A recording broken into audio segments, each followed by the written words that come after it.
ಜನಗಣಮಣ ಅಧಿನಾಯಕ ಜಯ ಹೇ ಇದು ಕೇವಲ ರಾಷ್ಟ್ರಗೀತೆಯ ಸಾಲುಗಳಲ್ಲ, ಎದೆಯ ಭಾವನೆಗಳನ್ನು ಅಕ್ಷರ ರೂಪಕ್ಕೆ ಜೋಡಿಸಿದ ಕನ್ನಡಿಗರ ಆತ್ಮಗೌರವಕ್ಕೆ ಮತ್ತು ರಾಷ್ಟ್ರಗೀತೆಯ ಸಾಲುಗಳಿಗೆ ಅಗೌರವ ತೋರಿದ ವ್ಯಕ್ತಿಗಳಿಗೆ ನಾನು ನನ್ನ ಭಾಷಣವನ್ನು ಅರ್ಪಣೆ ಮಾಡ್ತಾ ನನ್ನ ಭಾಷಣವನ್ನು ಪ್ರಾರಂಭಿಸ್ತಾ ಇದ್ದೀನಿ. ಸೊ ರಾಜ್ಯಪಾಲರು ಓದಿದ್ದಾರೆ ಸಂಪೂರ್ಣವಾಗಿ ಎನ್ನಲಾದ ಭಾಷಣದಲ್ಲಿರೋ ಕೆಲವು ವಿಚಾರಗಳನ್ನ ನಾನು ಪ್ರಸ್ತಾಪಿಸಿ ಕೊನೆಯದಾಗ ಅಭಿನಂದನೆ ಸಲ್ಲಿಸ್ತೀನಿ. ಸಭಾಧ್ಯಕ್ಷರೇ, ನಾವು ಈ ಸ್ಪೀಚ್ ನ ಮಹಾತ್ಮ ಗಾಂಧಿ ಅವರ ಹೆಸರಿಂದ ಪ್ರಾರಂಭಿಸಿದ್ವಿ.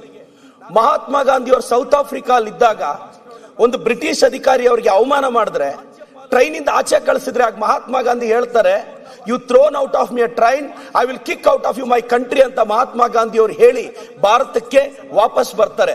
ಅಂತ ಶ್ರೇಷ್ಠ ವ್ಯಕ್ತಿ ಮಹಾತ್ಮ ಗಾಂಧಿ ಇದ್ದಂತ ಪಕ್ಷದ ಶಾಸಕ ನಾನು ಅನ್ನೋದು ನನ್ನ ಗೌರವ.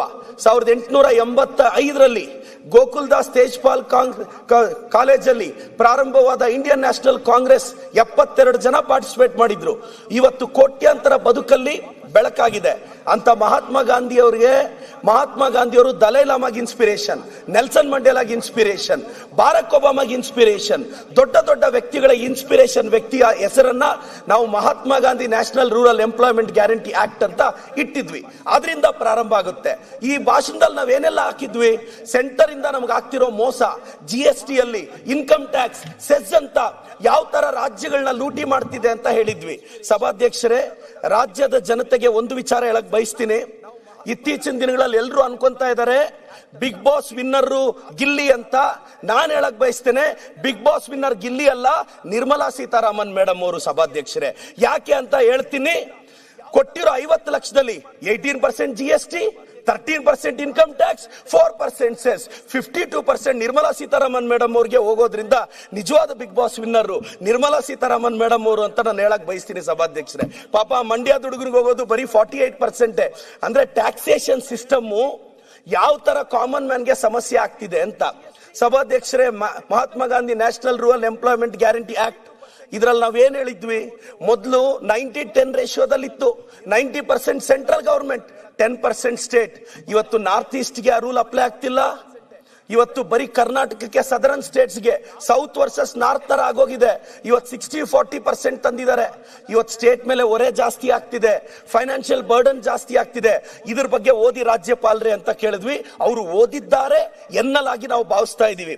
ನಂತರ ಸಭಾಧ್ಯಕ್ಷರೇ, ನಾವು ಪ್ರಸ್ತಾಪಿಸ್ತಾ ಇರೋ ವಿಚಾರಗಳು ಇದರಲ್ಲಿ ಇವತ್ತು ಯಾಕೆ ಇದು ಅದೇನೋ ಅವ್ರು ಹೆಸರಿಟ್ಟಿದ್ದಾರೆ, ರಾಮ್ಜಿ ಅದೇನೋ ಹೆಸರಿಟ್ಟಿದ್ದಾರೆ. ಬಟ್ ನಾನು ಓದ್ದೆ ಅವ್ರು ಯಾಕೆ ರಾಮ್ಜಿ ಅಂತ ಹೆಸರಿಟ್ರು ಅಂತ. ನನಗೆ ಅನಿಸಿದ್ದು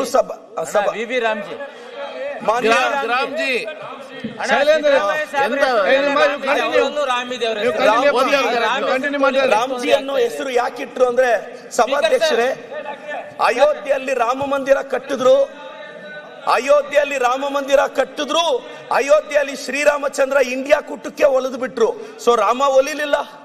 ಸೊ ಅಯೋಧ್ಯೆಯಲ್ಲಿ ರಾಮ ಮಂದಿರ ಕಟ್ಟಿದ್ರು, ಶ್ರೀರಾಮಚಂದ್ರ ಇಂಡಿಯಾ ಕೂಟಕ್ಕೆ ಒಲಿದ್ರು. ರಾಮ ಒಲಿಲ್ಲ, ಮತ್ತೊಮ್ಮೆ ಒಲಿಸೋ ಪ್ರಯತ್ನ ಪಟ್ರು.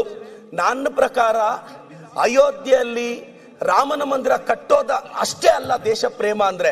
ಬಡವನ ಹೊಟ್ಟೆ ತುಂಬಿಸೋದು, ಹಸಿವು ನೀಗಿಸೋದು, ಬಡವನನ್ನ ಒಂದು ಸ್ವಾಭಿಮಾನಿಯಾಗಿ ಬದುಕಕ್ಕೆ ಪ್ರೇರೇಪಿಸೋದು. ಸಭಾಧ್ಯಕ್ಷರೇ, ಈ ಸಂದರ್ಭದಲ್ಲಿ ಹೇಳ್ತೀನಿ, ನನ್ನ ಪಾಲಿನ ಶ್ರೀರಾಮಚಂದ್ರ ನನ್ನ ಎಡಭಾಗದಲ್ಲಿರುವ ಎದೆಯಲ್ಲಿರುವವರು ನಿಮ್ಮ ಬಲಭಾಗದಲ್ಲಿ ಕೂತಿರೋ ಸಿದ್ದರಾಮಯ್ಯನವರು ನನ್ನ ಪಾಲಿನ ಶ್ರೀರಾಮಚಂದ್ರ ಅಂತ ಹೇಳಕ್ ಬಯಸ್ತೀನಿ. ಸಭಾಧ್ಯಕ್ಷರೇ, ಯಾಕೆಂದ್ರೆ ಬಡವರ ಹೊಟ್ಟೆ ತುಂಬಿಸ್ತಿರೋ ರಾಮ ಸಿದ್ದರಾಮಯ್ಯ, ಅನ್ನರಾಮಯ್ಯ ಅಂತ ಹೇಳಕ್ ಬಯಸ್ತೀನಿ.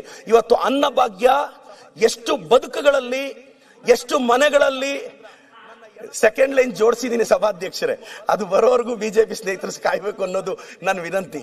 ನಾನು ಸಭಾಧ್ಯಕ್ಷರೇ, ಇವತ್ತು ಗೃಹಲಕ್ಷ್ಮಿನ ನಮ್ಮ ಪಂಚ ಗ್ಯಾರಂಟಿಗಳನ್ನ ಕಿಂಗ್ಸ್ ಕಾಲೇಜ್ ಅವರು ಹೇಳಿದ್ದಾರೆ, revolutionary changes in grass root administration ಅಂತ ಹೇಳಿದ್ದಾರೆ.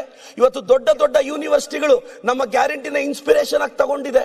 ವೆಸ್ಟರ್ನ್ ಯೂನಿವರ್ಸಿಟಿಗೆ ಕರ್ನಾಟಕದ ಗ್ಯಾರಂಟಿಗಳ ಇನ್ಸ್ಪಿರೇಷನ್.